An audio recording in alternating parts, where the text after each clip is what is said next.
Part 4, a roadmap to sustainability, rebuilding community. A lot of people have pointed out from time to time that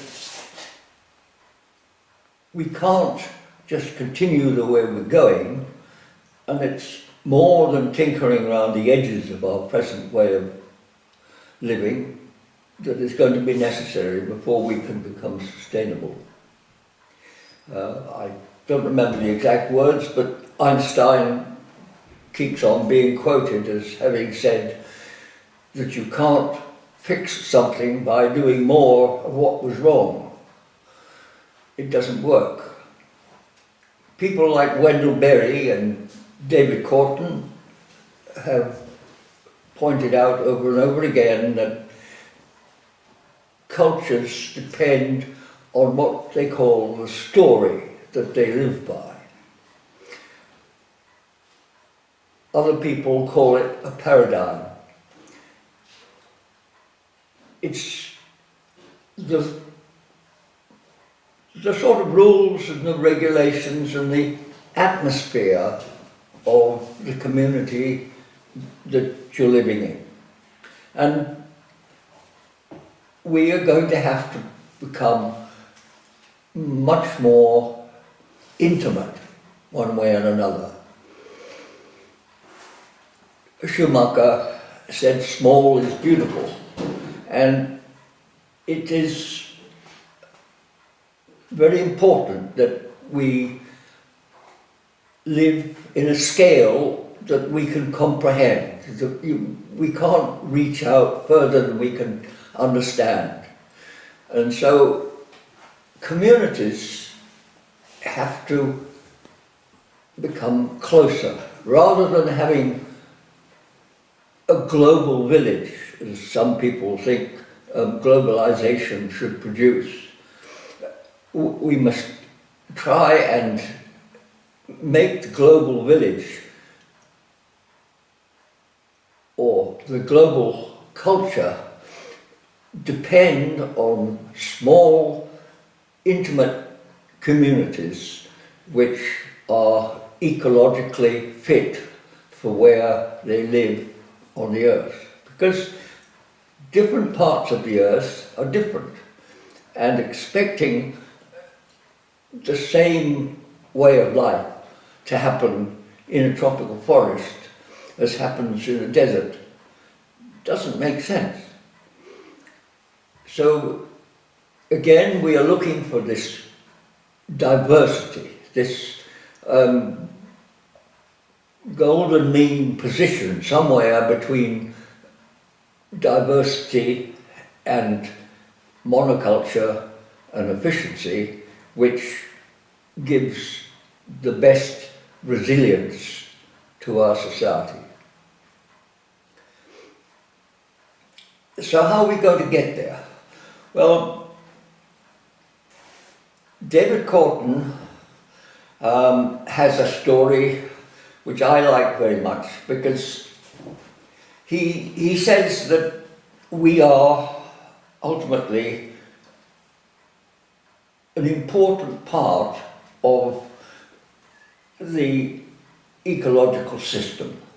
We have developed from the other life forms which Gaia has managed to produce, and our purpose is to continue this advance in the complexity of life till it's what Gaia wants. He says that this is what we're here for, to continue the development of Gaia. And I rather like it, because I've often wondered, why are we here? What is our purpose? And it gives us a purpose. And if we have a purpose, then let's get down and do something about it and say, right, what we've got to do is help Gaia help us. And what we've been doing is the opposite. We've been trying to destroy Gaia. So,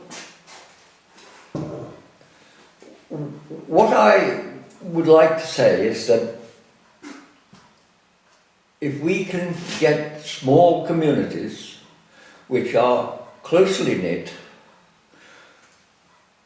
where they're as self-sufficient as possible, but not to say that you can't have a Japanese painting if you live somewhere else, if that's what you really want, but it's a luxury.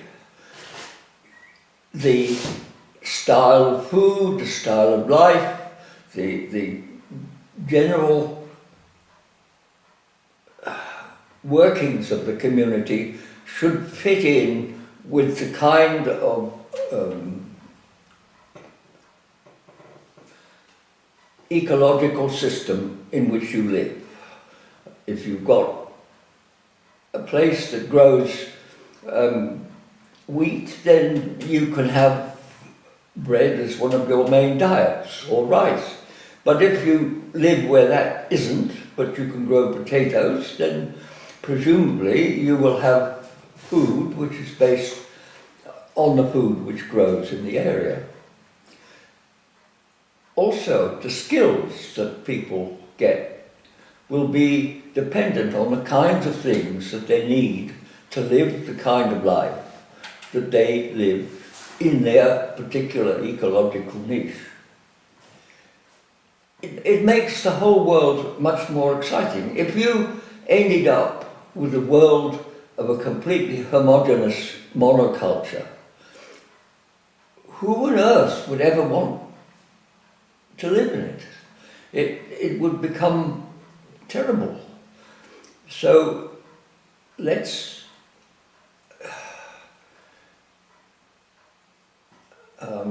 say that diversity is what we're looking for in every respect, and we have small, self-sufficient communities where everybody helps each other. They know what's wanted, they have a common goal, and they are working towards it. It's the same sort of thing that Giles is saying in his a book about ecological businesses. You can get a sort of underlying feeling of where you're trying to go, which is shared by everybody in the group. And you don't then any longer need to have a top-down sort of autocratic structure with people telling you what to do from the top. The thing becomes a proper democratic system. At present, we have a world where competition and selfishness are two of the main drivers. And we've got to change those and use cooperation,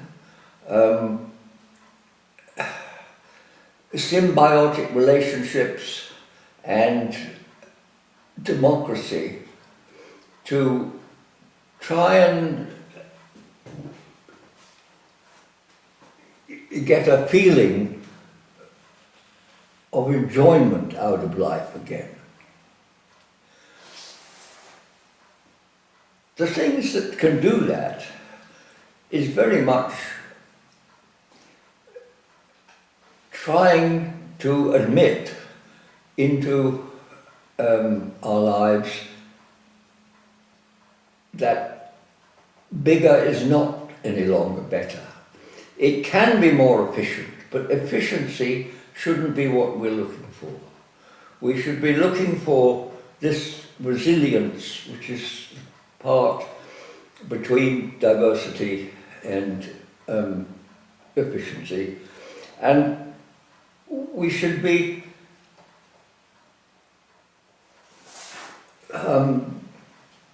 as independent of the wider world as we can, but well aware of it. We shouldn't cut it off. We should say we are part of the world structure, but we live in our particular place. People should be grounded. They need to put down roots. If you belong to a place, then you have a purpose.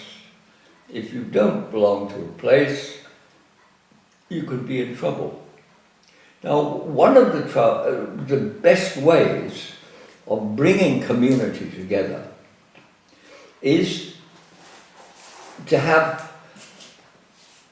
a local monetary system, which means that trading is more easily done within the community than it is away from the community. We don't want to stop foreign trade or anything bigger than that, but if we can encourage people to know what their neighbours are doing and what they can provide, we will end up by having a community where people all feel they belong. And this, to me, is the way that we're going to do better. It does mean, I think, in small communities that specialization will not be an advantage. You may even have people that have a fairly important role, like, say, a doctor, but he doesn't have enough people to look after all the time, so he may also enjoy baking nice bread. And so the baker could be the doctor.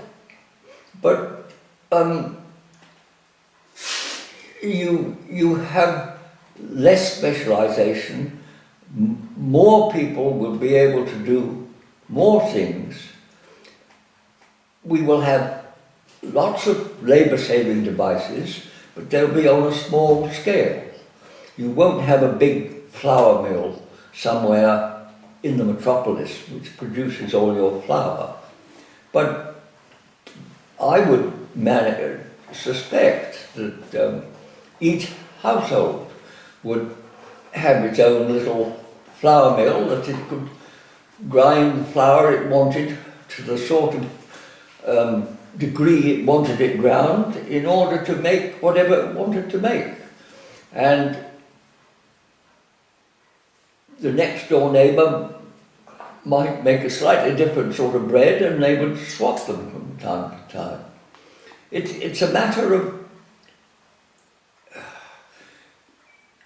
getting things down to a small enough scale so that you could do all you need to do within a small community.